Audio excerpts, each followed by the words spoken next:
Hello, I'm Dr. Diane Hamilton. I am here with Marty Zwilling, and we're going to have a discussion today. I'm from the Forbes School of Business, and my position is MBA Program Chair.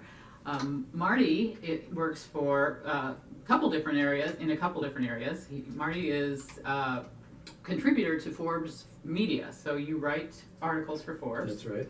And you also have written a book, which I actually have here, because I was going to take some from this. And I also know you do some other interesting things. So you want to give me a little bit of background about Well, your Dr. experience? Diane, I'm really excited to be here. I'm very happy to kind of represent the real world of entrepreneurs and startups. I'm the founder and CEO of a little company called Startup Professionals, which is a consulting company. It allows me to work with all of the entrepreneurs that I see around the country, and I do write, as you mentioned, I write a blog every day. I write for Entrepreneur Inc., Forbes, and some other publications. So I have a pretty good insight as to how the system really works. I'm also an angel investor. I worked for IBM, big companies, for many years, and I worked as well for many startups in Silicon Valley. And so I'm now in my give back stage of my life, and I'm trying to help some other people. You might want to tell our audience what an angel investor is in case they're not aware. Well, an angel investor is really someone who invests his own money as opposed to a venture capitalist who invests institutional money. So angel investors typically come in after friends and family, but before the venture capitalists, and they're trying to help startups as well. Typically, they're not only investing their money, but their time and their expertise, maybe from their own experience. So this course, we're talking about new ventures and barriers to entry.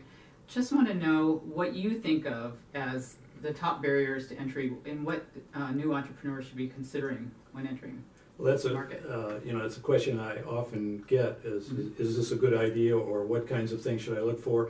And one of the things that I feel that most people forget or often forget is the business side of it. In other words, they have passion for a new idea, they want to change the world, but my view is if it doesn't make any money, you can't do it, even if it's a very good thing. And so I encourage everybody to look hard at the business model. In other words, who pays for this, how does it return value to the customer, and that kind of thing.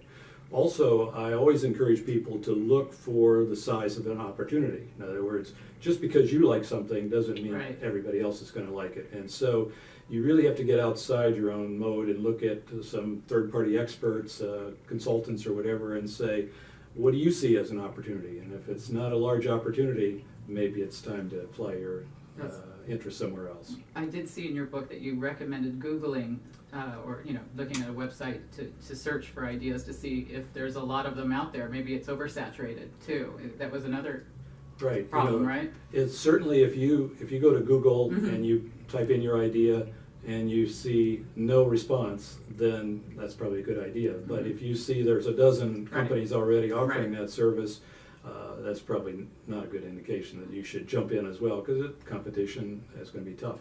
I'm curious, and this isn't something that I'd planned to ask you, but what do you think of in terms of, is it better to be the second to market than the first? Do you learn from the first guy's mistake, or is it best to be first, in your opinion? I actually think it's better to be second. And I do too. I'm sort of that old school that says the early settlers get all the arrows, and so the first people have a tougher time. They're going to take a little bit longer, especially if you're doing something that's really kind of a radical change. It takes time for technology, it takes time for people to change, and so it takes dollars to educate people, and if you're the very first one, it's hard to hold that position, it's costly to hold that position.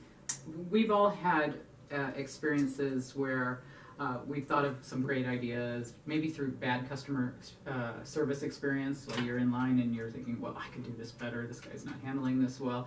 What experiences do you think that people have that maybe set them up for ideas of create something, a new company, a new product, something that they find that they could just do it better? Do you find that a lot of entrepreneurs come to you and say, I thought of this because this drove me crazy? I think it's actually the most common, best source for new ideas.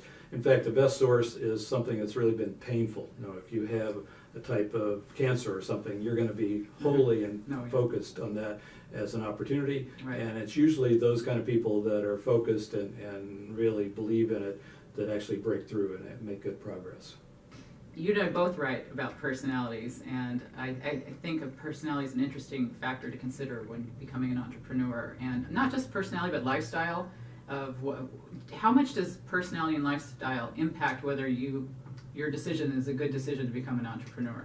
I think it's very, very important. In fact, you are the company initially. You are, in fact, the brand. And so if you don't feel comfortable pushing that brand, if you don't feel that you're fully embedded and immersed in that, then it isn't going to work. And so I always say, pick something you love to do, and that will come through in all of your appearances, all of your publication, and all of your focus.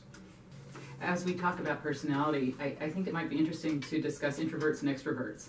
Do you think that you have to be an introvert or an extrovert specifically to be a successful entrepreneur? Well, I think there are advantages to both sides. In fact, I always tell entrepreneurs that this new startups are no place for the Lone Ranger, so it doesn't matter which you are if you surround yourself with people that are complementary.